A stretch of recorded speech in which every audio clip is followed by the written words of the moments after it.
Do you have an idea for a product or book? Or are you ready to go beyond in-service presentations?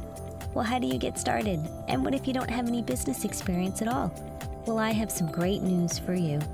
I'm Mei-Ling Chan, and I'm getting the nitty-gritty stories from parents, teachers, therapists, advocates, and people with disabilities who have created successful businesses, and they're sharing their intimate stories with you. Listen to us on the Exceptional Leaders Podcast and fast-track creating and building and sharing your idea with the world so that you can help more people. Please listen carefully. What is communication? The act of taking a thought from my head and putting it into your head. Essential behavior of life. We have the both blessing and responsibility of trying to foster. It's the strongest way for two people to convey information to each other. Usually what I have in my head to the outside world draws us out of ourselves, draws us into that relationship, builds up our families. Without it, we'd be lost. I think it's the ability to share your innermost feelings and thoughts with others. Whatever it is that we do to express intent and achieve an impact. Communication is the ability to express your needs, wants, frustrations, and desires to anyone that you feel needs to have that information. Welcome to Talking with Speech Science. I'm Matt Hott, joined by Rachel Madel. Hello, guys. And Chris Bugaj. Hello, everybody. Did I say Talking with Speech Science? Did I say that right? You nailed it. Awesome. Nailed it. I am so happy to say that I nailed that. Welcome to Talking with Speech Science, where Speech Science and Talking with Tech join forces on Facebook Live to discuss ASHA's AAC certification. We are proud members of the Exceptional Podcast Network, and we want your feedback tonight. So please let us know. You have a few options. We are live on Facebook, so you can submit those questions below, and we will do our best to try to get to them. You can also email us at speechsciencepodcast@gmail.com. What's Talking with Tech's email? We do a lot of our correspondence through Facebook. So You can find us on Facebook. Just search Talking with Tech and join the group and send us a message or post in the group. Perfect. You can also text us tonight, and we'll be checking that as well. It's 614-681-1798. For those of you on the Talking with Tech side that are not familiar with me, I'm Matt Hott, one of the hosts and creators of Speech Science. I'm a high school SLP and work in home care with adults currently. I need to put this out there. I serve as an ASHA SEAL for Ohio. I'm the schools rep for Ohio Speech Language Hearing Association. I'm their rep for 2 other state associations. Joined tonight by Chris Bugaj. Chris, who are you for the Speech Science people? So I'm one of the co-hosts of the Talking with Tech podcast, and I work in a large school district in the Northern Virginia area as the assistive technology specialist. I've been working in assistive technology in AAC for 3 years or so, and and I have a great time once a week getting on the horn and talking with my co-host, Rachel Madel. You know what you forgot, Chris? Chris is an amazing author of a brand new book that's doing really, really well. Chris, don't forget about your awesome book. Yeah, the new assistive tech, making learning awesome for all. And it's like the #2 bestseller in the ISTE catalog, the International Education. So it's doing really well. He's a big deal. I'm happy that I know him. I'm Rachel Madel. I am co-host with Chris, and I have a private practice here in Los Angeles. That's where I'm based, but I'm actually from the East Coast. I moved out here about 5 years ago, and I specialize in children with autism and AAC. And I'm very excited to be here tonight. We're going to be talking a lot about the ASHA certification, what that's going to look like potentially, and just get your feedback. I really want to hear what everyone has to say about this. Awesome. I apologize. I am sharing our live video feed to the masses as we go. So let's just do a brief overview. What is AAC certification in a nutshell? So we actually just had Katya Hill on the podcast. So for our listeners, the podcast will release on Tuesday, where she kind of talks about it because we wanted to know the details. So it's nothing set in stone yet. But what we learned from the podcast is that ASHA wants to have a specialty certification for AAC. And they're following the swallowing and the dysphasia model. That was kind of the biggest takeaway, is that a lot of what swallowing and dysphasia has done as far as this specialty certification, that's what they're proposing is going to happen for AAC. And so it would involve, additional training and a national exam. And so there's kind of a lot of nuances to it that they don't have necessarily nailed down yet, but essentially in a nutshell, that's what it would be. Yeah, I think one of the big takeaways from the Katya Hill interview that, like you said, will be airing on Tuesday in the Talking with podcast is a little bit of a historical perspective, not necessarily on the AAC certification, but on the swallowing certification. And the idea that once upon a time, well before I was ever involved with ASHA or being a speech language pathologist, swallowing was not part of the purview of a speech language pathologist. And as that became more and more part of our practice, they felt like they needed to own it. And so a way to own it was to have a certification specific to that domain. So there are 5 tenets for clinical specialty certification. I'm going to quickly go over them, give all the background we need before we get into the wonderful nuts and bolts of discussion on if we think this is good, bad, or somewhere in between. The 5 tenets, the first, it's the specialty area is unique from and does not critically overlap the scope of an existing specialty certification. I'm getting all these from ASHA.org/certification. Number 2, the specialty area affects a definable population of clients, patients whose needs require a distinct body of knowledge, skills, and experience. Number 3, the specialty area represents a distinct and definable body of knowledge and skills grounded in basic applied research, as well as in principles derived from professional practice. Tenet 4, the specialty area is one in which individual practitioners currently practice and or are required for delivery of services to clients or patients. And number 5, the specialty area has mechanisms for acquisition of the required knowledge, skills, and experience. Mm-hmm. That's about right. Yeah, right. I was going to let you guys do it, but you told me last time if we don't know, it's probably you. So far, though, this is only in the second area, and along with augmentative and alternative communication, there's also autism spectrum disorder and voice and upper airway disorders, all kind of at this stage 2 area. But what brings us to tonight, I am not an AAC expert. I'm pointing up and down. You two are the AAC experts. Overall, just on the surface, I don't see where this is a problem, but I know I might be on the other side of this. What are your guys' initial thoughts before we dig in? Yeah, well, that's such a great question. So I think just to put it out there for people, I think one of the big questions people have is, Matt, you might say that you're tell me if I'm wrong here. You'd say you're a speech language pathologist generalist, right? Like you Correct. know about different areas, and I would say that's similar to me. Rachel, would you categorize yourself there, right? But yeah. As you get further into your practice and you spend more time in certain areas, people start to specialize. You know, some people know more about swallowing, know more about autism. Some people know more about AAC. And so if you think of it as a tiered approach, there's a baseline tier that's the tier 1, if you will, that all speech language pathologists have. And then tier 2 would be where these certifications come in these different areas. And then if you think of it this way, there's a tier 3, which even be specialty with the area within the specialty area. You know, like I specifically know students who are early intervention that need AAC, you know, or I specifically work with adults with ALS and AAC, would be highly specialized. Is that a good way to categorize it, Rachel? Yeah, I think so. And I just thought about eye tracking. So I am an AAC specialist who specializes in eye gaze and eye tracking as another example.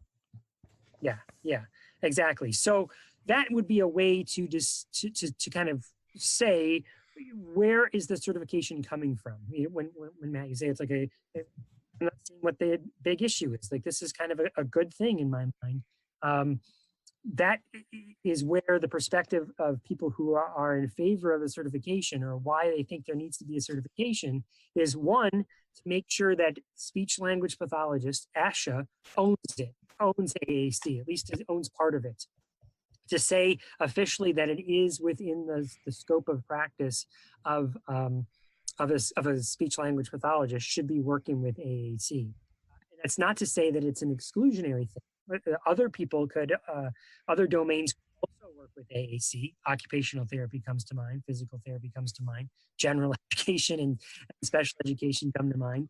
But that perspective is that it's meant to be an inclusionary thing, that just so everyone knows, yep, speech language pathologists get to work with this too. Am I making sense there, Rachel?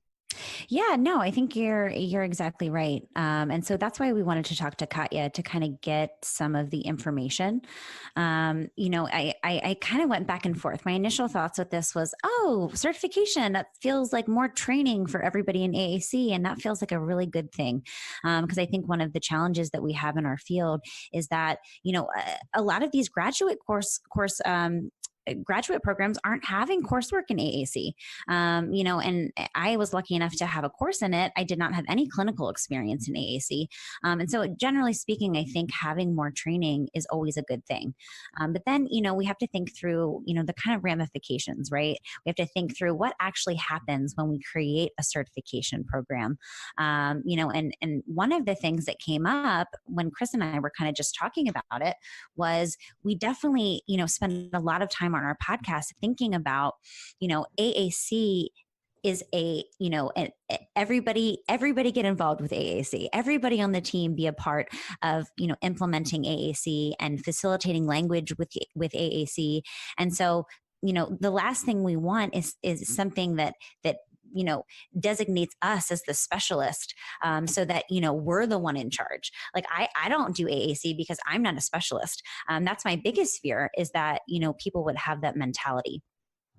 Yeah, not just all the other domains like teachers and occupational therapists and physical therapists, but language pathologists saying, well, I don't have that certification, so I don't touch that. No, it's something that we all should own and learn more about. There are already 4 specialty areas that are licensed or certified. There is the child language and language disorders, the fluency and fluency disorders, swallowing and swallowing disorders, and the intraoperative monitoring. That's through the audiology board. Those are already 4. I work in 3 of those areas, being child language, fluency, and swallowing, and I don't have certification.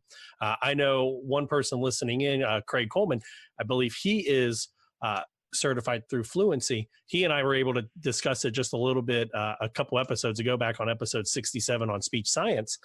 But my ultimate thing is, I'm thinking, even though I'm not going to be certified right away, I can still work in these areas. Is that correct? That's everyone's understanding. Isn't that what your understanding is, Rachel? Yeah, absolutely. I think that, and that was kind of the clarification that Katya gave to us when we talked to her, was that, it doesn't really change the scope of practice of an SLP, right? It's still within the scope of practice for SLPs to use and know AAC. I think that, just going back to the point I made earlier, it's already a struggle in, my current practice, for example, is, these speech therapists are like, I don't know, I'm not sure, you're the expert. When we talk a lot on the podcast about, let's get rid of this expert model. This idea that I come into a classroom and I'm the AAC specialist and I know what to do and I have the magic ball that does all the things that we need to happen. And so, instead having a collaborative model. And I think that that's the best approach when you're thinking about AAC, is how can we all work together? I'm not an expert, and I don't want to be viewed that way. Now, yes, I have a lot more experience with AAC and I can help coach and train, but it's really important that we all look at AAC as a collaborative effort. Whereas I feel like in maybe some of the other specialties, it's not as, the need for collaboration isn't quite as strong. When we're thinking about fluency, yes, we need everybody carrying over fluency strategies throughout the day. But I don't think the stakes are as high necessarily as it is with AAC. We know if the circle of support is not implementing the use of a device, it's not going to be effective. Whereas I don't know if that's necessarily the case with some of these other specialties.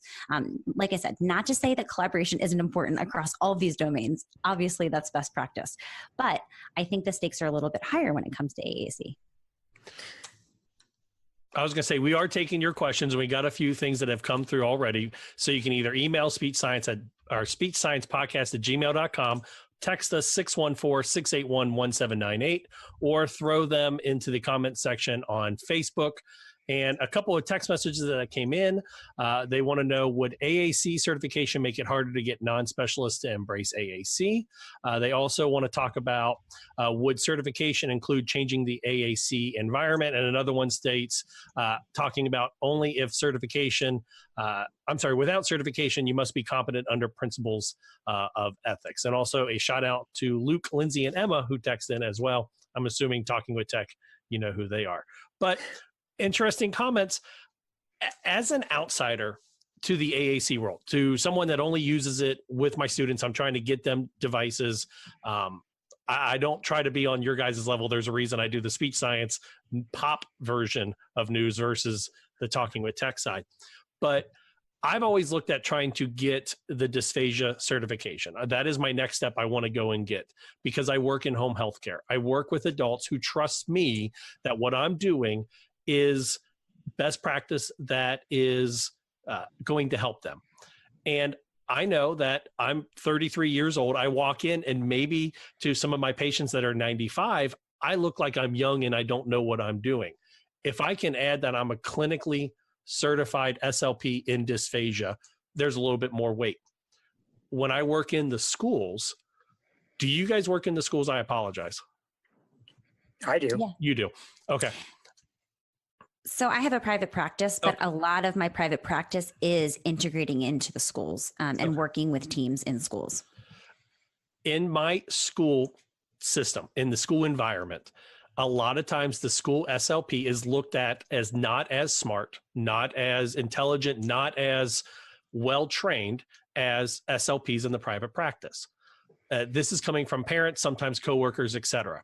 So my thought would be is that if you have that AAC certification behind your name and you come to the parent at the meeting and say, look, I really believe that your student would benefit from an accent with eye gaze, from a Tobii device with direct select, from a Forbes device with a switch input, and you have that certification, I could see how that would, how that could actually add some more weight to what I'm trying to do. You know, Matt, so this is kind of an old argument that in the world of assistive technology, we've heard many times, because there's a certification that already exists called the RESNA certification. There are people in technology who can get what's called their ATP. And this sort of parallels that discussion over there, the RESNA certification, the discussion we're having with AAC. And the point that I'd bring home here, Matt, that I don't think just because you have some certification after your name that it necessarily means you know what you're talking about. You know, there could be parents out there that have been working with their own children, done their own studies, and done way more research than a person who passed a test, you know, and put letters after the name, or had enough money to study and get extra coursework, and then then have enough money to pass the test, you know, which are all other angles here. I would much rather have people, whether I'm a school clinician or a private practice, or whether I'm a parent or whatever, I would rather have people respect what I have to say because I can back it up with the evidence or the science, hence the speech science podcast.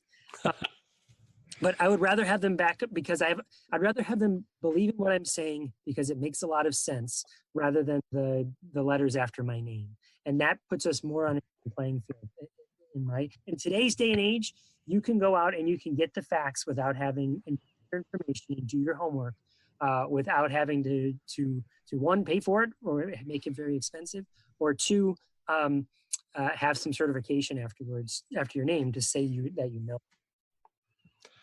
So I have to catch up on some of these text messages that are coming in hot and heavy, so I apologize.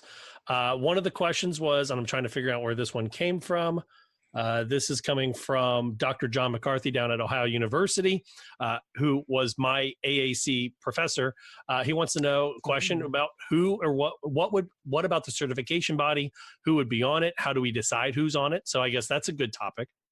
Fantastic question, because we asked Katya Hill sort of that. It's not exactly who, like the names of the people, but there would be a body that that it is working towards certification and would be the I don't know what the evaluators, if you will. Yeah.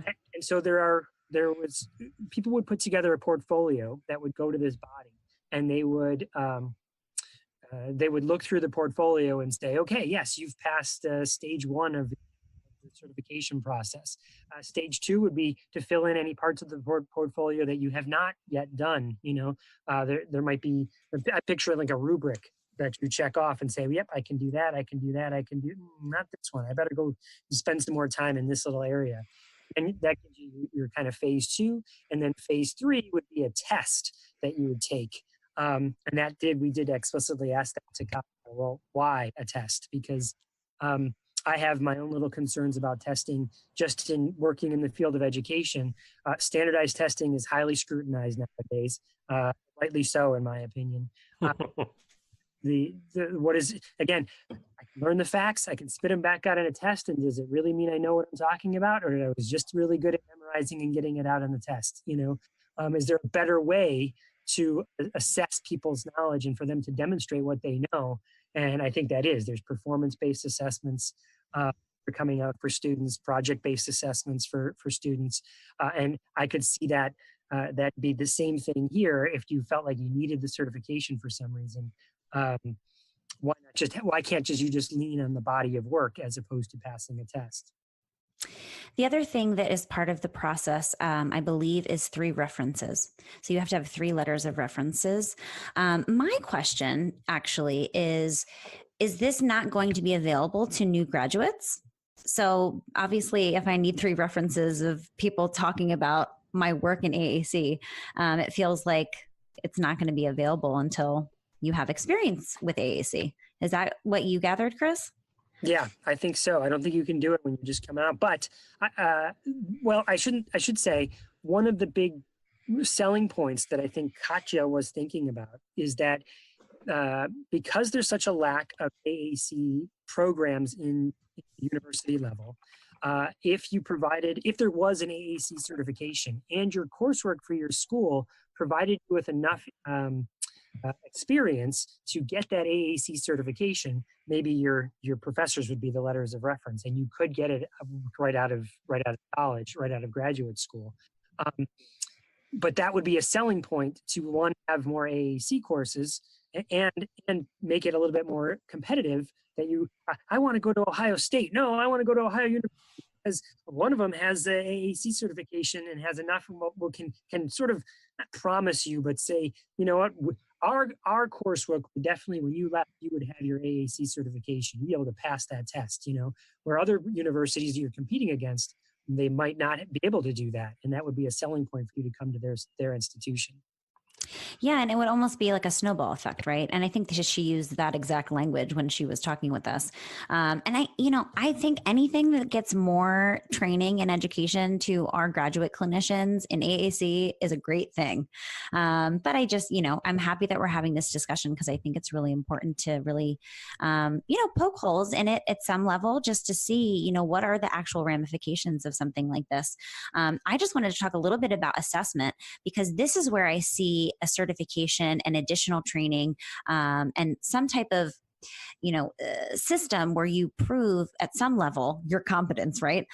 Because I can't tell you how many times I've experienced clinicians being asked to do AAC assessments and they have no idea what to do. They might have had one experience with one child using one certain kind of, system. And then they're asked in the school district to perform an AAC assessment, which is completely unethical that they're being asked to do things like that. But I think assessment is especially important. We know that implementation should be carried out by everybody, but we know that assessment really needs to be done by somebody who knows, the systems. They know about trialing and feature matching and all these things that go into an AAC assessment. So I do think that that's a huge, huge value in having a certification program. We got a text message from Sarah. I feel like I'm just the guy holding all the strings right now and just sitting in the front row listening to you guys talk. because I'm learning something right now that I don't know if I don't know. But anyway, Sarah texted in. She says that she feels certification seems tailored for SLPs who are doing research. The guidelines for applying the certification seems unreachable for me as an AT consultant in a public school. The number of direct treatment hours and time for money for so many additional CEUs. However, on the other side, we got a text message in that says that she works in I'm assuming it's a she, could be a he, could be one of the 3%, work in a rural area and run into SLPs who have teams of OTs and PTs, but refuse to look at AAC without an AAC assessment by a certificated AAC specialist, which means so many students are left waiting for AAC. Exactly. That would be the opposite viewpoint to what Rachel was saying with the assessment is that if you could wait and do this what you think is this great assessment, right? I mean, you'll hear Katya Hill, and I've heard her speak before, and you'll hear her on the podcast talk about AAC assessment, like it has to be done this way. There are, and you need to do an assessment, and here's how you do the assessment. And I think all those things are really being questioned now. I know I'm one of the questioning the veracity of trialing and assessments the way we've traditionally been doing trialing and assessments. I think you could take a student and you could do an assessment for that student. One speech therapist could come and do an assessment for that student. They could trial 3 different things and they'd come up with something. And another speech therapist comes and does that same assessment on the same student and come up with 3 different things and then come up with 2 totally separate answers, both equally right, or both equally wrong. I don't know that there's help me with the science, Matt. What's the term when you have to the validity? Inter testing or yes, that term. Not inter test validity. I know what you're talking about. Yeah, but the testing validity in general, I question it with assessments the way they're currently done. I think we should all be questioning it, and I think maybe there's a better way, and that better way possibly is to have a committee, like that person was saying. And that committee looks at all the features, all the necessary needs of the student or the person, and then that committee, including the student if possible, or the person, well, based on these needs, what exists out there that would meet those needs, and then let's make a decision based on that. Let's try something first, and then go from there. We can always adjust if that doesn't work. And that's a whole new way of doing assessments when it comes to AAC.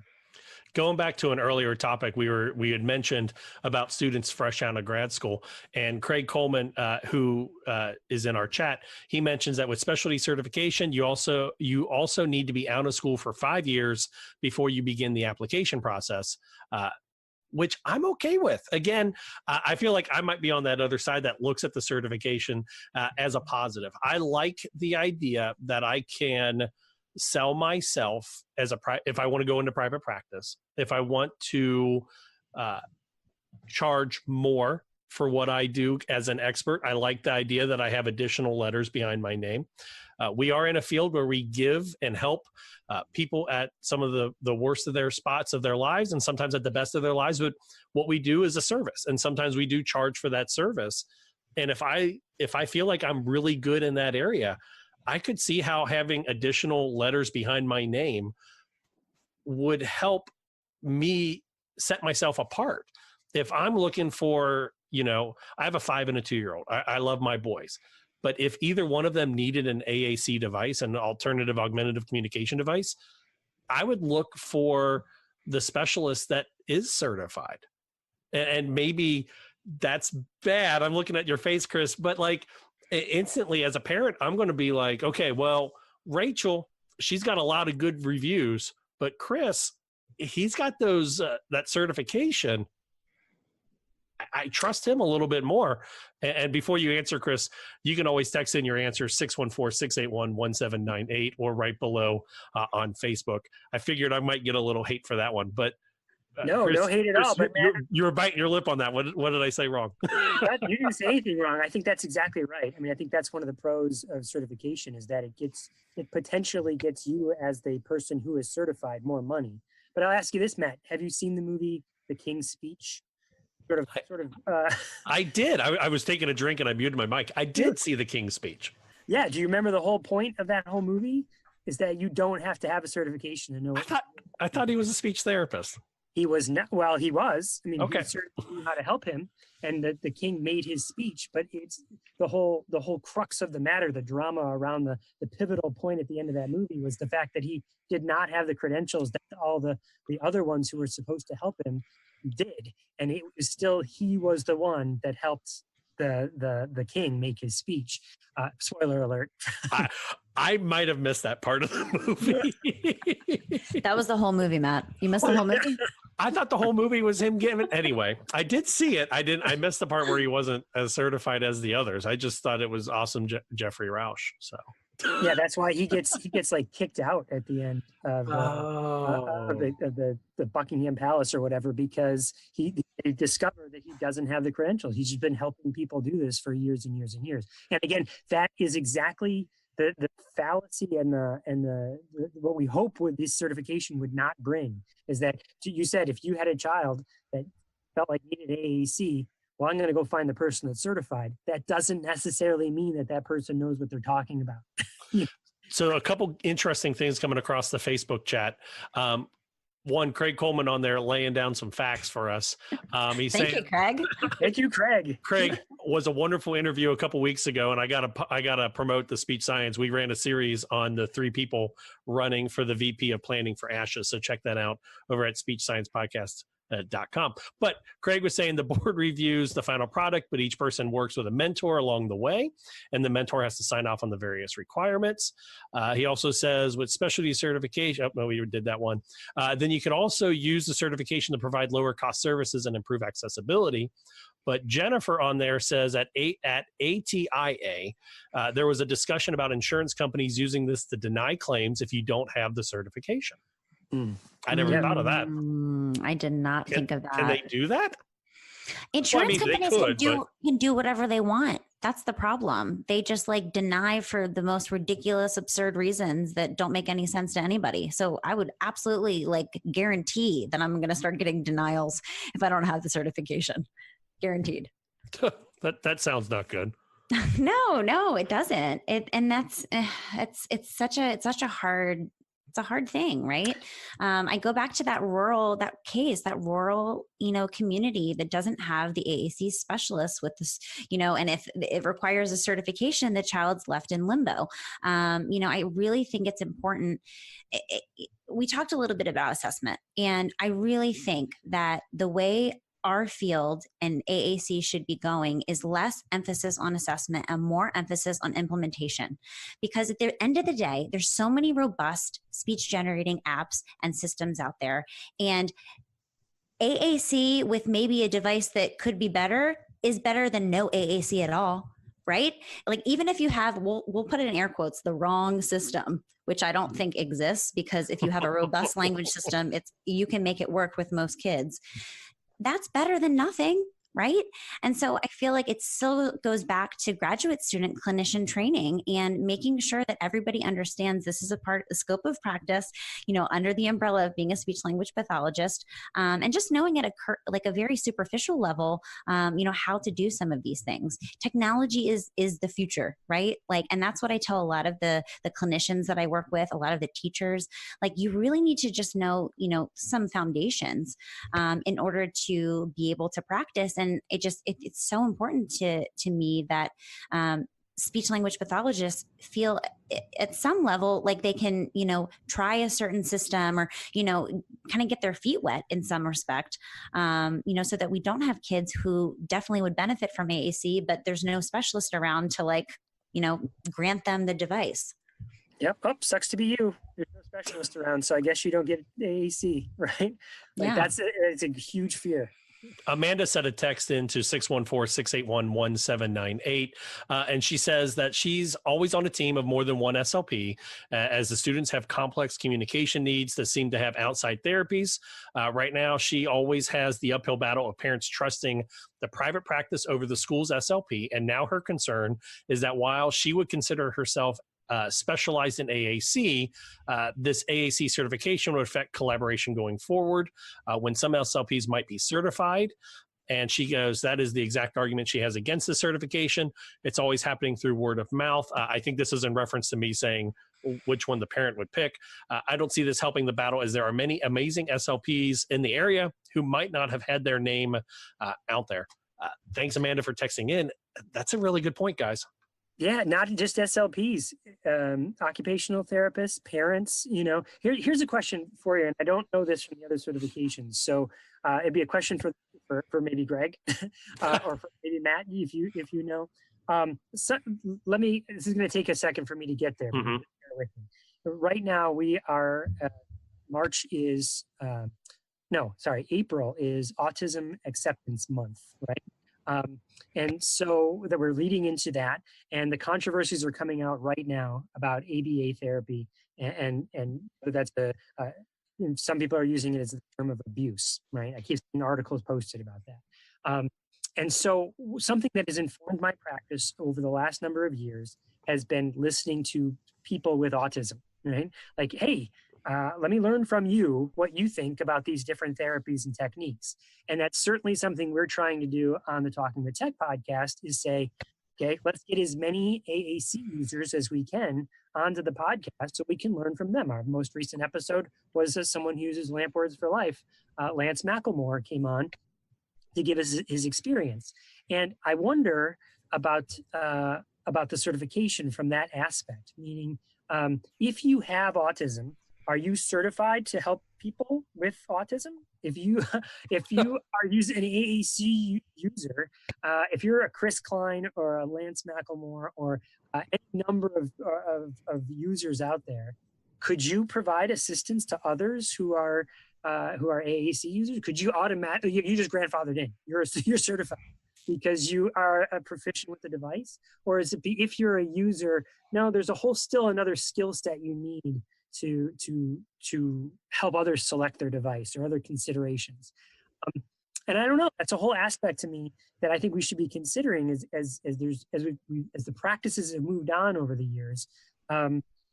What about the users themselves? What about the people themselves?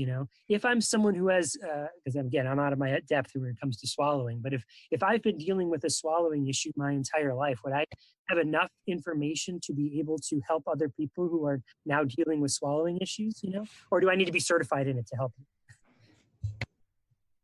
These are excellent questions that I don't know the answer to. I don't have the question to that. I don't have an answer to that. That is a wonderful part. I don't know. Luke Paget says, brings up the comment on the Facebook chat that there are quote unquote specialists who give out AAC certifications, who teach principles like students with lower cognition are not able to use SGDs, etc. Would a certification put a stop to that? Craig Coleman says we have to remember that specialty certification is not meant to take away from SLP scope of practice. Everyone can still do these things. It's a way to help point out advanced training and hopefully help generalists know who to contact and collaborate with when they need more help. And then Jennifer on the Facebook chat says they have a specialty clinic in Wisconsin who has a wait list of over a year. Others have closed their doors because of poor insurance reimbursement, and now school SLPs have taken over the AAC assessments. This is such a tough spot because I see myself as a clinician. I see myself as the only person that can promote how good I am at my job. Last year, I gave a presentation to all of the paraprofessionals. Shout out to all the paraprofessionals or educational aides, whatever you call them in your district, on AAC. And they were totally buying into what I was saying until I said, oh, I'm the SLP at the high school. And then I could see kind of they like kind of took back a little bit and were like, oh, he works here. Yeah. He just has to do this. And I could see like where, and again, I'm looking at it from a very selfish reason that if I have to talk to my coworkers and I say, hey, I'm not just an SLP, I'm a board certified AAC specialist. Maybe my words have a little bit more weight. I know we've gotten a couple text messages, and Chris, I think you said it as well, that your words should carry as much weight as the letters behind your name. But we work in a field where if we see somebody that has a PhD and they make a comment to us, we instantly, or at least I know I do, I hold what they say a little bit higher in regards. I mean, you don't. I absolutely do not. I mean, sorry. I mean, that's not to say that I don't respect the idea that people who have put the time in, and put the effort in, and put the work in to get their PhD. But I don't necessarily hold their word more than the parent that doesn't have a PhD with that child every single day, you know, after school, and puts the time in. You know what I mean? Everyone puts time in different ways, you know. Sometimes I might even say that having a PhD is a great way to show that you have enough money to get a PhD. Just enough time to get a PhD. That right? was that was Chris Bugaj from Talking with Tech. Matt Hott with Speech Science says PhDs are awesome. No, I mean, don't get me wrong. You absolutely, I totally respect the idea that you spent the time to get your PhD, and I understand how much work that is. But understand that comes with having the ability to have the time and the money to get a PhD, and other people don't have that. Which exact one of the concerns I would have with certification. It's why the open educational movement is taking is as large as it is right now. Is the idea that, geez, maybe if I didn't grow up in a place that afforded me the privileges that I have, I could still learn the content I needed to learn. I could still become a master coder, even if I didn't go to a university where I had a PhD in coding, because I could learn that content on my own, show off my skills to my employer, says, guess what? I'm the best kick-ass coder you ever met. Just give me a chance, right?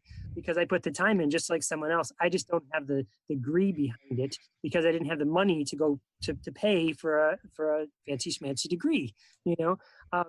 Give people the chance to prove themselves on different merits than just a PhD or just their performance. It's kind of like we've all experienced the parents that think more therapy is always better. It's always better to have more therapy, and individual sessions are better than group, right? We have these ideas in our head. And I think it's the same thing. It's like more education means better therapist. And I would disagree with that. I would totally disagree with that. You know, I learned so much in graduate school, but it wasn't until I actually had clinical practice that it solidified, right? And it wasn't until I actually practiced the skills of being a clinician that it actually solidified. Now, what I am excited about from this proposed ASHA certification is it does take that into account, right? It takes into account your experience because you have to have references. It takes into consideration a portfolio of your work and your experiences and your, you know, the continuing education credits that you've done to demonstrate that you have these skill sets. And I don't think there's anything wrong with that. It's just, you know, it keeps going back to my fear that people will say, I'm not a specialist, I don't do this. Because I experience that all the time. I can't tell you how many times it's like, oh, well, I don't know, Rachel does that. Like Rachel's the one who makes the decisions about the device. And I'm always like, no, guys, this is a team, you know, and a lot of times I only see kids maybe once a month. I'm doing like a consult. And so I'm like, you're the teacher that works with the kid every day. You're the parent that, you know, interacts, you know, with this device. You know, this is a group decision. And so anything that, you know, potentially has the power to, you know, make it so that people are like, not me. I think that's the fear. But, you know, I realize that we all have that in our scope of practice, that we, you know, will utilize AAC. And I think just in the reality of like actual practice, it's not always the case. I just want to reset the topic for a second. You're listening to Talking with Speech Science. It's the joint live Facebook effort between Speech Science and Talking with Tech. Tonight, we're discussing ASHA's AAC certification, and we want to hear from you, either speechsciencepodcast@gmail.com, text us 614-681-1798, or there's a lively chat going on in the Facebook group. Rachel, I like how you said that you see some positives there. And I've been kind of the positive person here, and I do see some negatives. Chris, what positives do you see coming out of this? Because this might be a train that's leaving the station that we can't really stop, but how can we shape the narrative on it if we do have concerns? Yeah, well, okay. So before I answer that question, Matt, there's one other thing I wanted to say. Oh, yeah. The story that you had told about how when you were went to present to a bunch of other educators, how when they heard about that you work there, they're like, oh, well, he works here. I think there's that phenomena exists no matter what you have behind your name or whether you don't. Meaning, a colleague of mine had this phrase, Sally Norton Dar, she would say, you can't be a prophet in your own land, meaning I go and I would present in my school district and they'd be like, what? I mean, it's Chris, like, don't get me wrong, I think I'm highly respected there too, but I make a bigger impact when I fly over to Iowa, and they don't know me. And Matt, if you were to come to my school district, they wouldn't really care that what you had behind your name, other than if you're making a lot of sense and you're giving them strategies and solutions to problems they were having. They listen to you all day long because, hey, my gosh, this guy's from over there in the Midwest and he knows what he's doing over there. You know what I mean? It's just a phenomenon that exists about where you're located, I think, more than that makes sense. Now, to answer your question about what are some of the positives, like Greg mentioned, Katya's perspective is 100% in the same realm, is that her point of view is that this totally helps people become, it helps them be better at their craft, and it helps speech therapy in general, right? That it really allows people to specialize and get credit for that specialization. And like it said, I really do see the snowball effect that Rachel had mentioned earlier, that we would get more universities to recognize that they need to have more work and better coursework on AAC, because we have so many speech therapists coming out of their pre-service educational models right now where they have never even used AAC, or their AAC is picture symbols. They haven't had an exposure to the different apps, or working with somebody for an extended period of time, or working on a collaborative team to decide what it should be. Those sorts of experience, I think, based on my conversations with people who work at the university level, seem to be something that the entire field needs more of. And if the certification were to happen and that were to make that happen, then okay, that might weigh out the negative side of the exclusionary piece that so many people are concerned about. I just wanted to talk a little bit about the private practice piece, because I am in private practice. And I will say, I could not agree more, Matt. I think that this is something that could completely launch your private practice, because people, they want specialists. And I know all about those parents who want the one who is the, highly specialized person doing, the assessment and the treatment. And I think especially in private practice, it's a really great way to differentiate yourself. Los Angeles is full of private practice and private practitioners. There's a ton of kind of general practices, but my practice has been so successful in part because of my specialty, right? It's like people come to me because they're like, okay, Rachel, she knows AAC, and, it's a lot of word of mouth referrals.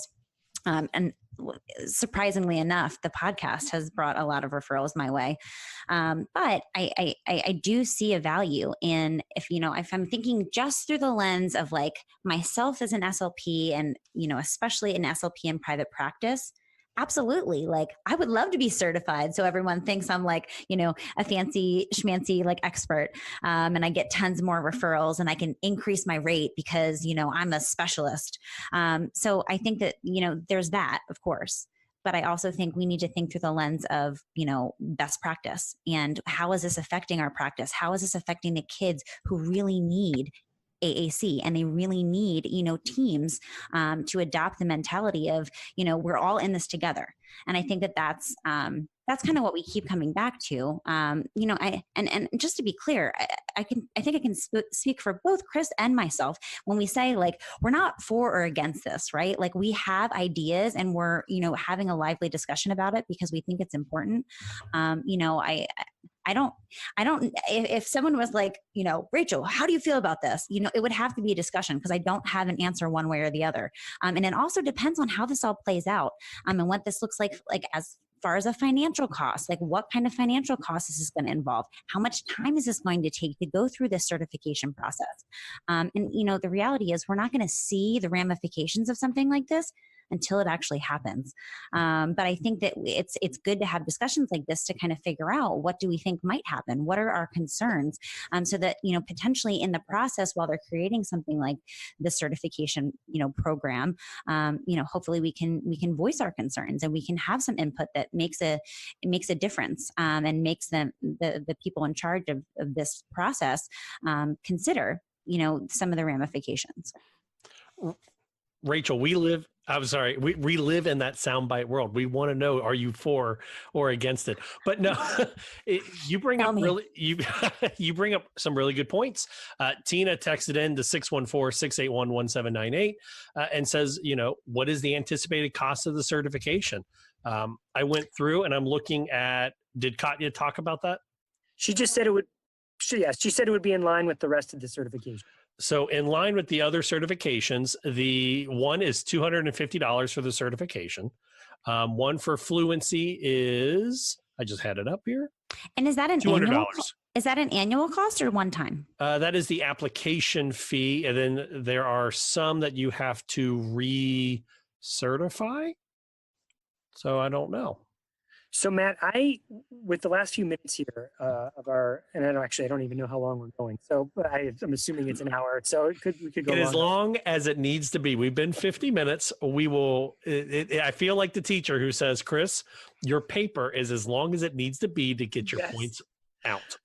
Well, so here's something I would, first of all, I want to say that I totally agree with Rachel, that I see both sides of this coin and I'm passionate about both of them, if that makes sense. I hope that comes out in my voice.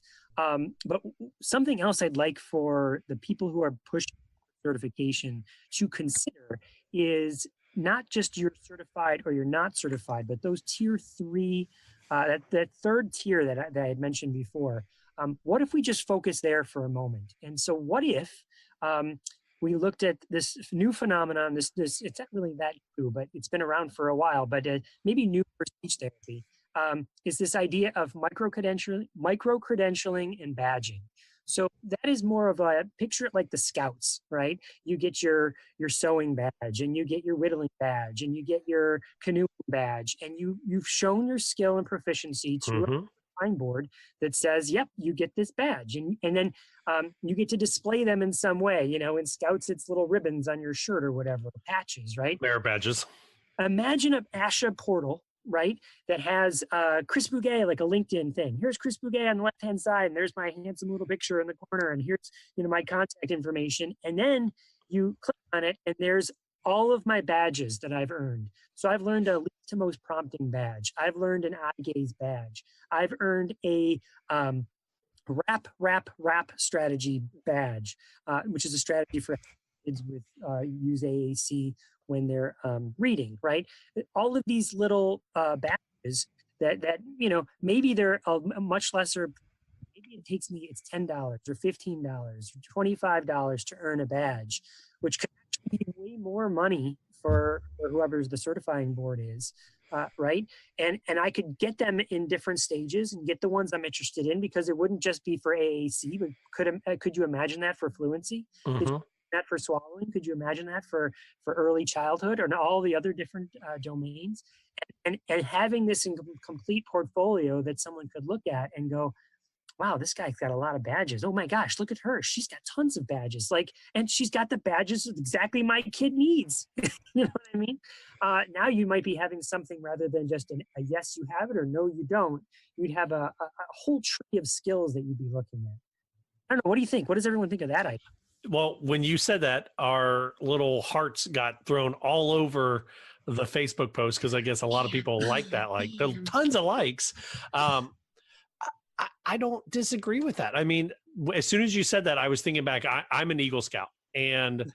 But on the flip side, just because I took rowing, just because I took emergency preparedness, just because I took camp cooking, doesn't mean that, right now I could when I was 17, but not when I'm 33. Those were a lot of years ago. So what you're saying is we don't want you on Survivor. You're not on my team. Correct. The Naked and Afraid, I would get that rating of like 3.0, like could make shoes out of leaves.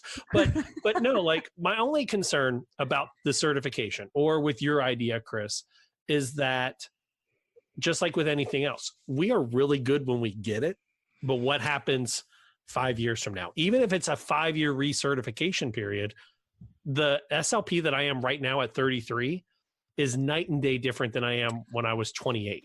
And I hope that I'm better when I'm 38. Sorry, Rachel. I have a lot to say about this. Actually, I just wrote a note and I'm so happy you said exactly what you just said.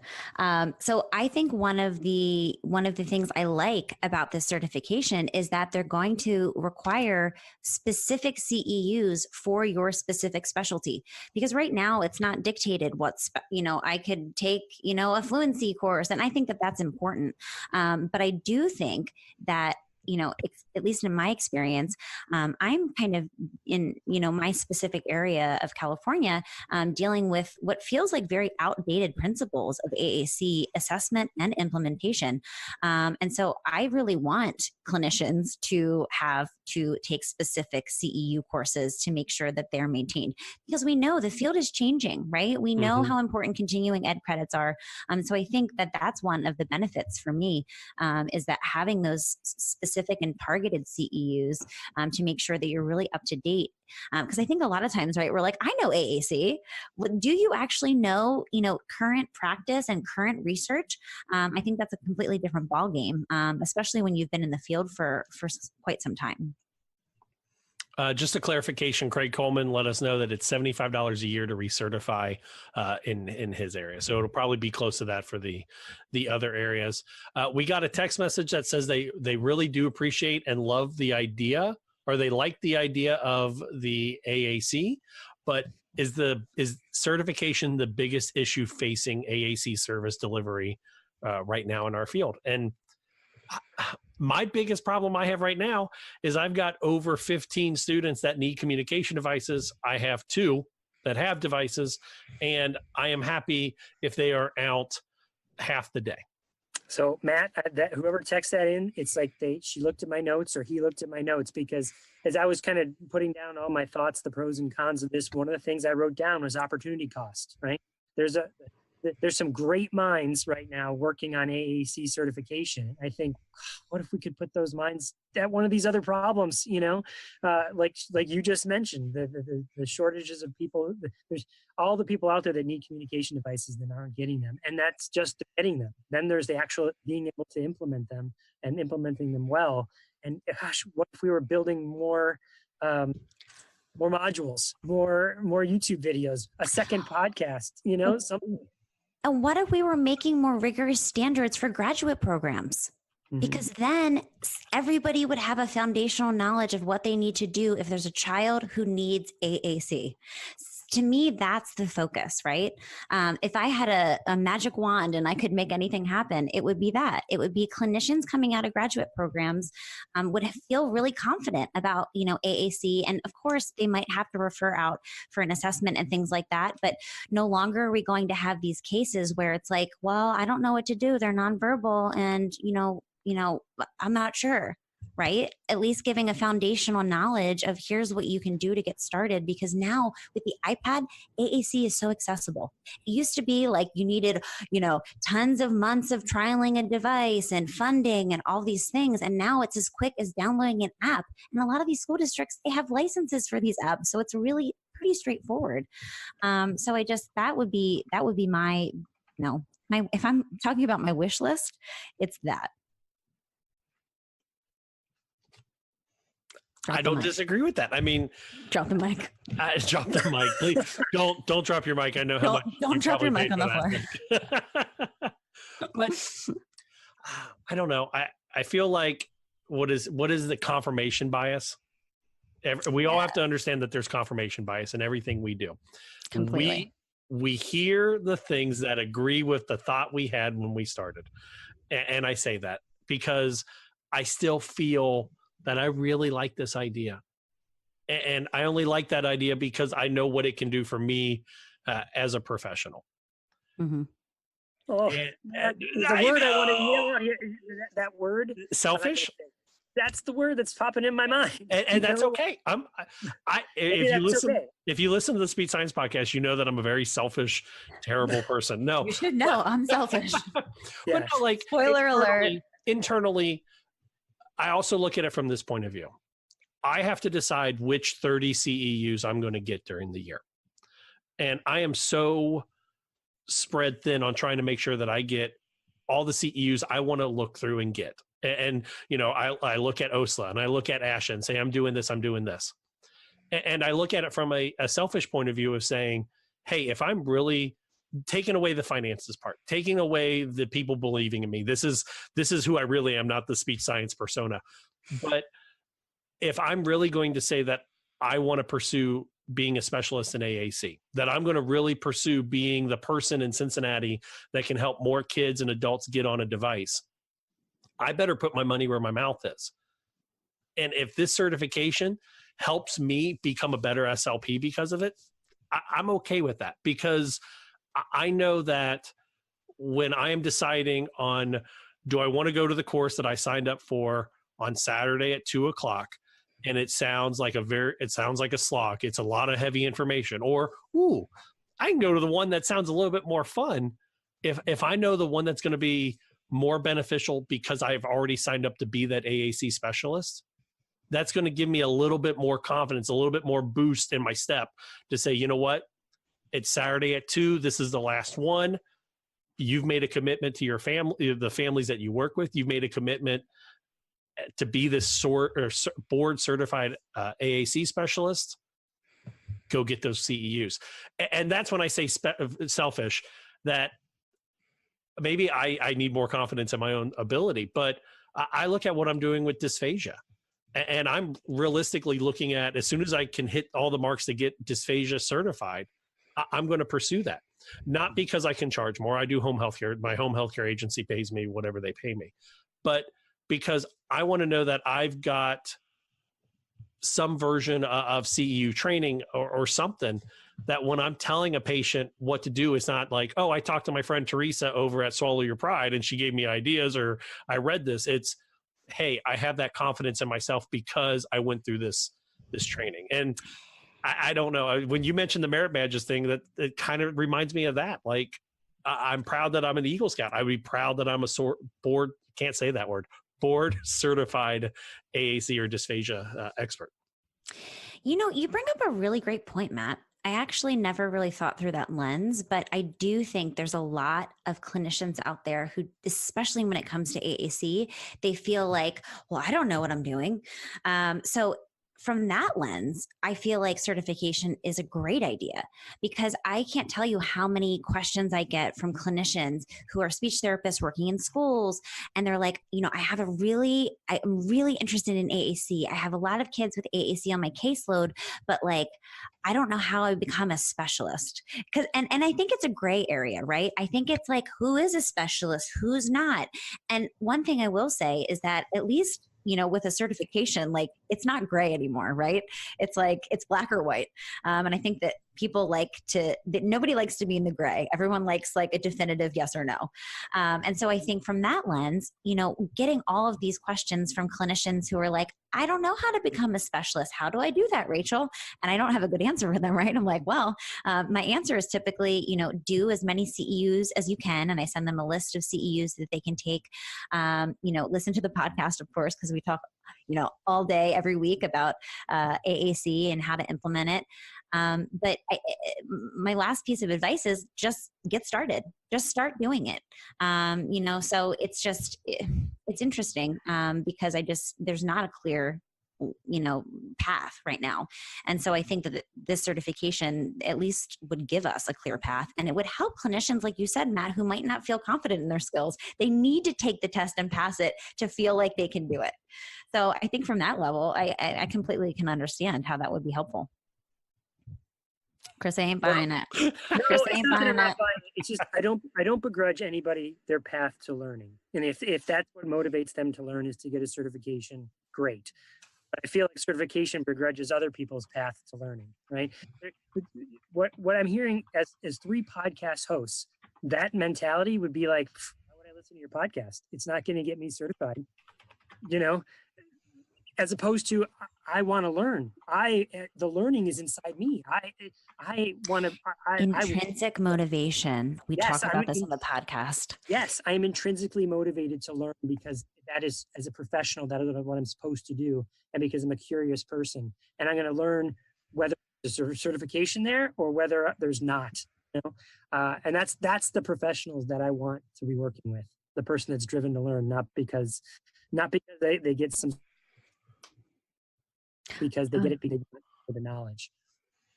I was afraid we lost you there for a second. I know. I was like, oh no, you he's paused. gone. No, sorry. Pick up the mic. You got so excited because you got all the Facebook likes again on that comment. Hearts. I do want to reset before we wrap it up. We've been doing this for about an hour and 5 minutes.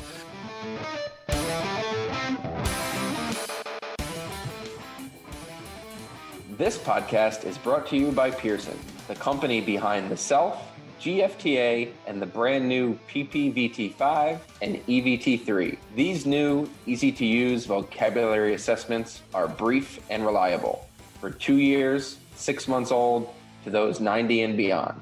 Learn more about these new tests at pearsonclinical.com/exceptional. That's pearsonclinical.com/XCEPTIONAL. This is Talking with Speech Science. It is the first of many, maybe, joint efforts between Speech Science and Talking with Tech. We were originally a family of podcasts before jumping ship over to Exceptional Podcast Network. I threw that link in our Facebook chat, and we want to hear from you on this discussion, which is all about the AAC certification through the American Speech Language Hearing Association. So give us a text, 614-681-1798. I have a question for the whole group before we wrap it up, and then final thoughts. If you could design the certification to meet what you would say is the gold standard, what could you add to it, or what would you take away from what is already being currently worked on? That's a great question. And if you want some think time, I've kind of come up with a couple ideas from that I would see with it. And I would like the idea of, and I was trying to look through the different the other certified boards. I am losing my ability to speak tonight. I apologize. That I would like to see that time frame shrink down to about every 3 years for AAC, for recertification. Just because I put it in other terms. I coach high school bowling. There are hundreds of bowling balls introduced every year. Kids come to me and say, which bowling ball do I need to buy? I have no idea. I send them to the pro shop because that's their job to get to know what bowling ball to use. I'm not going to send them to the bowling ball shop that hasn't updated their skill set since the 1980s. I like the idea of a shorter, every 2 or 3 years, maybe even with our ASHA dues, recertify at that point.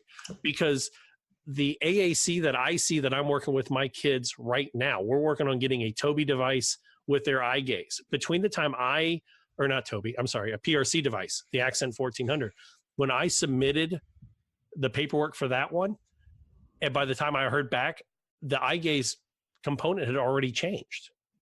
So I would like to see the recertification period shortened to kind of help keep up with that technology. Just because if we're looking at speech generating devices, what we think we can do now is going to be archaic by the time that we have to recertify if it's every 5 or 10 years. So that would be my thing that I would like to see added, would be a shorter recertification period. So if the recertification period is every 5 years at 75, maybe every 3 years at 40, just to kind of help keep that price not $500 every 2 years. Mm-hmm. You know, one thing that I would like to see is, and I don't know if this is possible, this is the idealist in me. I think it's really important that we teach that as clinicians, we learn how to coach communication partners. I think that a lot of times there's this outdated model of speech therapy and even AAC, specific speech therapy, that we have to combat. It's like, okay, I'm across the desk from a student and like now I'm doing speech therapy. We know that collaboration is key. And we know that if we can coach communication partners, I'm not not just talking about AAC either. This is all of the kids that we work with. We need to coach communication partners to facilitate language all day long. And so that's something that I would love to see, clinicians feeling more confident in their ability to coach, communication partners, because we know that that's going to indicate whether or not a child is successful or not, whether that be with AAC or, articulation or, language, it doesn't matter. So that's something that, as our field, not even AAC specific, but especially when it comes to AAC, that's something that's really important. Rachel, it's like we do a podcast together because you took the words right out of my mouth. And one of the skill sets that you'd want to make sure if there was going to be certification that people knew would be how to coach other people. And coaching is a skill set that is currently not even talked about in AAC. So it's all about direct therapy models as opposed to coaching other people. Yes, totally agree. And I would add that, go ahead. I was just going to say, I think that we also need to, for our speech science listeners who don't necessarily listen to Talking with Tech, we need to specify, Chris and I are very passionate about using the word coach and not train, because it's two very different things. When I train somebody, it's like, well, Rachel's the expert and she's telling me exactly what to do. Whereas coaching it's a process. It's not a one-time, I'm going to teach you how to program a button and then I'm going to walk out the door. It's ongoing and it's collaborative. We work together with teachers and with other SLPs and with parents, and we coach them just the same way that you coach bowling, Matt. So I just wanted to make that differentiation because it's really an important one to make. I went to a CEU training actually the other day on how to coach as a supervisor versus teach as a supervisor. So I love that we're using coaching technology or terminology versus supervisor terminology. What are your guys' closing thoughts before we wrap this whole thing up and tell them about where to find the Katya interview and all that, but just some closing thoughts on this? I think this is tough, but I think that we need to think big picture and we need to really think about the impacts that we can have as clinicians. And, it's our duty as speech language pathologists to afford every child and every adult the opportunity to communicate and to not just communicate their basic, wants and needs, but to go, well beyond that into all of the areas of communication that you and I, we're all able to do that. So I think that, upholding that Communication Bill of Rights, it's really important that AAC, everyone has access to AAC if they need it. And I just think that should be a universal standard. And it doesn't really necessarily relate directly to this AAC certification, but I just think that we can think through that lens when we're thinking about, how can we set up a certification process that really values that and makes clinicians feel confident in their skills to, use AAC, recommend AAC, and then of course refer out when they feel like I don't have the skill sets to do what I need to do. But just reminding everybody that AAC is for everybody. It's not just for speech language pathologists. It's for parents and teachers and peers and siblings and everybody. So I feel like that's my biggest takeaway from everything is that AAC is for everybody. I think my final thought here would be a call to the people who are putting the AAC certification through ASHA and to ASHA in general for all the certifications to look at the contemporary models of evaluating what people know. I mentioned it before, the micro-credentialing and badging. Yes, we'd still have to things we'd have to work out, like how frequently do you need to update your credentials there and your badges. How do you specify the last time you got the badge in a specific thing? But I feel like those are manageable problems that if we put the right minds on it, we could solve, as opposed to sort of an old model of you're either certified or you're not, and you pay every year to show that you are. I feel like that's just as an old school model. We have the technology nowadays. We have the ways to collaborate nowadays that we don't need to look at that as the way to prove that you know what you know. And so that's what I would urge everyone to look at. ASHA, I would really urge ASHA to look at this conversation. I hope someone from ASHA listens to it and sees that there is a larger body out there that isn't just blindly thinking the certification is a good thing. That's not to say that I think, like I said, there's definitely positives to it. And I definitely see where the perspective is coming from the people that are trying to make it a thing that happens. But just understand that there is a controversy around it, that it isn't just, well, that's a good idea. There's a lot more here to take into consideration. My closing thought on this whole thing is that I love the idea that it has sparked conversation about AAC. From when I originally went into this field due to family history, thinking that I was going to be focused more on swallowing and swallowing disorders. And I took a class with Dr. McCarthy, who had texted earlier, and I knew instantly, no, that's where I want to be. And I didn't know where to start. And I started by talking to salespeople at different communication device companies and going, I don't like you because all you're doing is trying to get me to buy your device and not help me as a therapist. And I've grown, I think, into a person that can identify the right device for the right student. I love that, certification or not, it's coming to the forefront of every SLP's mind. What is it that they said that there's 3% or 5% of eligible AAC users actually have a device?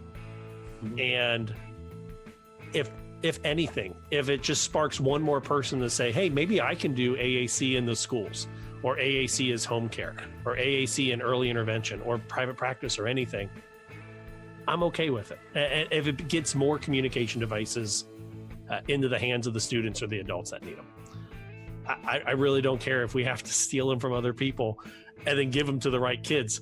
I'll go to Best Buy at night and steal a bunch of iPads and put them into the right hands, but I'll need some money for gift cards to buy the apps. But in reality, I like that this at least has sparked AAC and brought it back to the forefront where it really needs to be. Yeah, and it's the future. You know what I mean? It's like, we know that technology can help children communicate, not just nonverbal children, not just children with autism.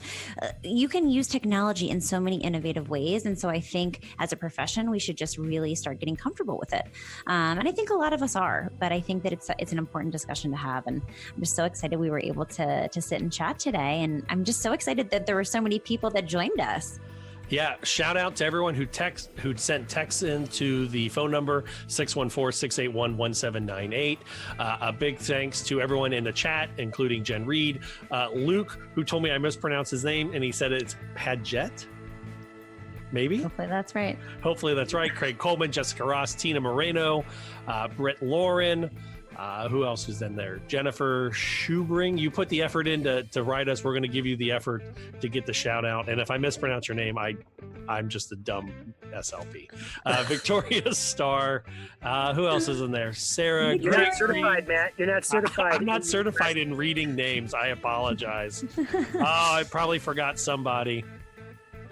Oh, I think Luke says I said the name right. I did it. So if people are listening, you're wondering where the Katya interview is going to be. Is that going to be over on Talking with Tech? Yes. Yep. It's bit.ly/TWT podcast. You're always good for that, Chris. What is that again?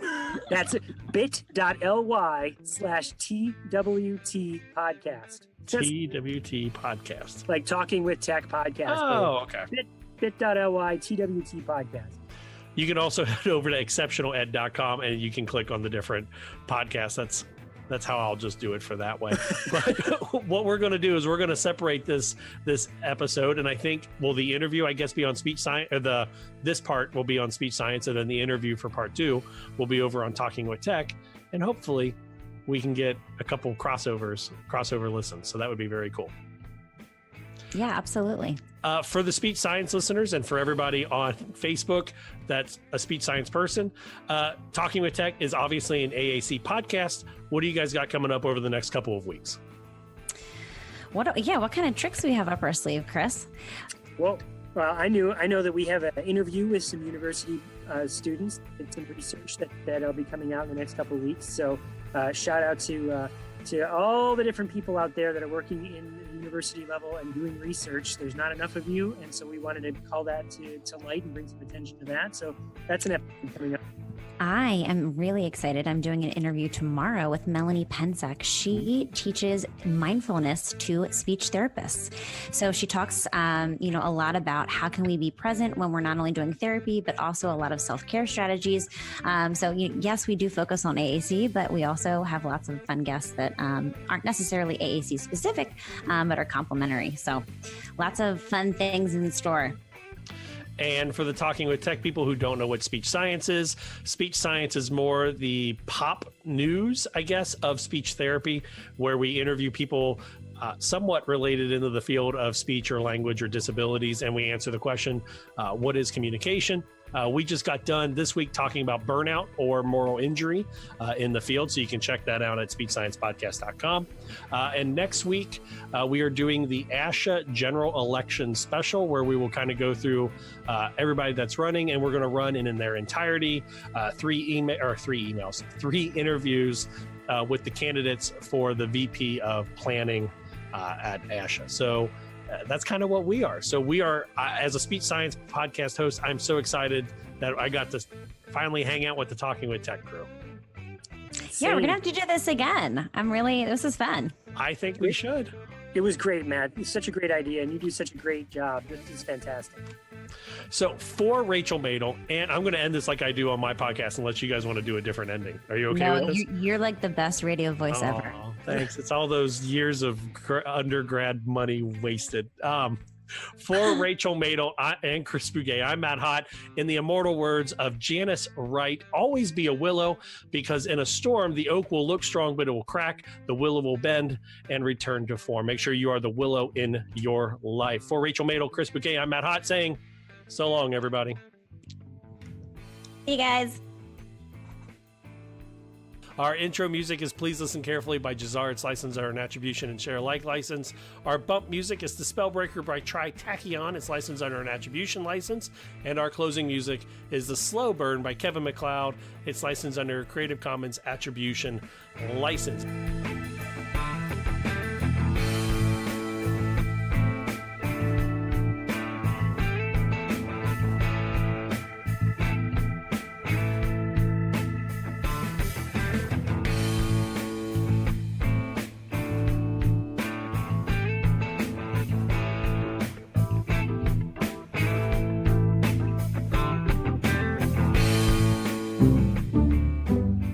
This has been an Exceptional Podcast Network production. Speech Science is edited and produced by MWH Production. Please follow Speech Science on Twitter at SpeechSciencePC and like our page on Facebook. For more original podcasts, please visit exceptionaled.com and rate and subscribe to our podcast anywhere you get your podcasts.